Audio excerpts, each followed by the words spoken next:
Magandang umaga po sa inyong lahat and happy feast day.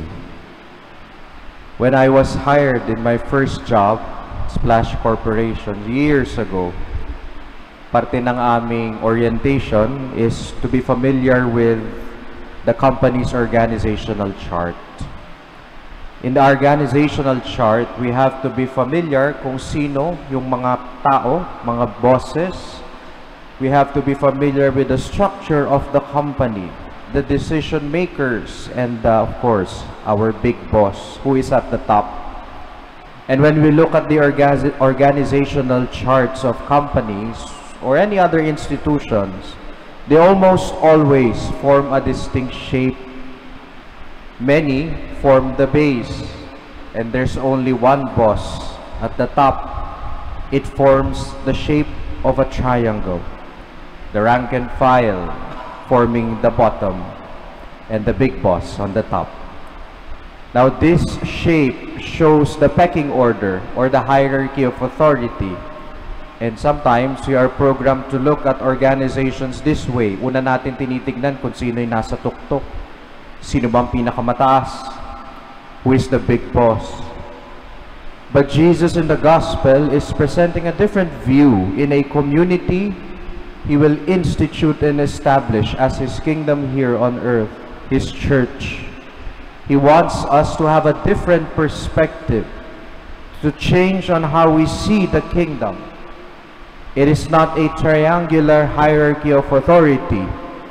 He's very quick to challenge the view of James, the apostle we remember today, and his brother John and their mother.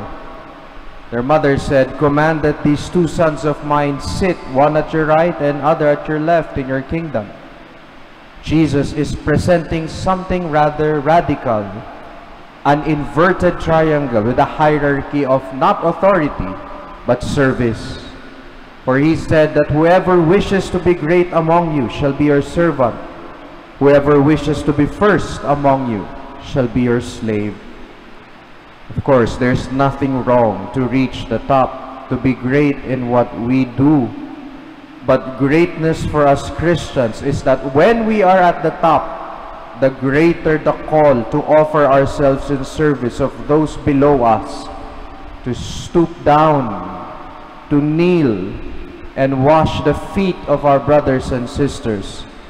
Thus, the inverted triangle of hierarchy of service of the kingdom. Those we serve, the Christian faithful, are at the top, while all the servants form the base.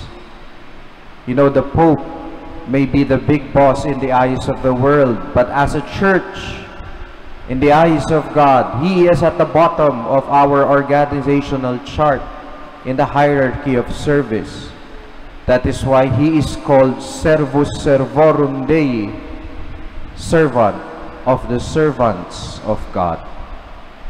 My dear brothers and sisters, on this feast of Saint James, the first apostle who was martyred, let us look at how we identify to this call of the Lord to be servants, not only in the ministry of the church, but on how we wash the feet of our children, our family, our relatives who are very difficult to love, those we work with who are indifferent to the faith or even inimical to the faith, and to those we consider enemies. Jesus came to serve and not to be served. It is God's greatest self-giving or kenosis, and we are all called to do the same. Not for ambition, but for mission. Not in exclusivity, but in inclusivity. Not with selfishness, but with selfless sacrifice.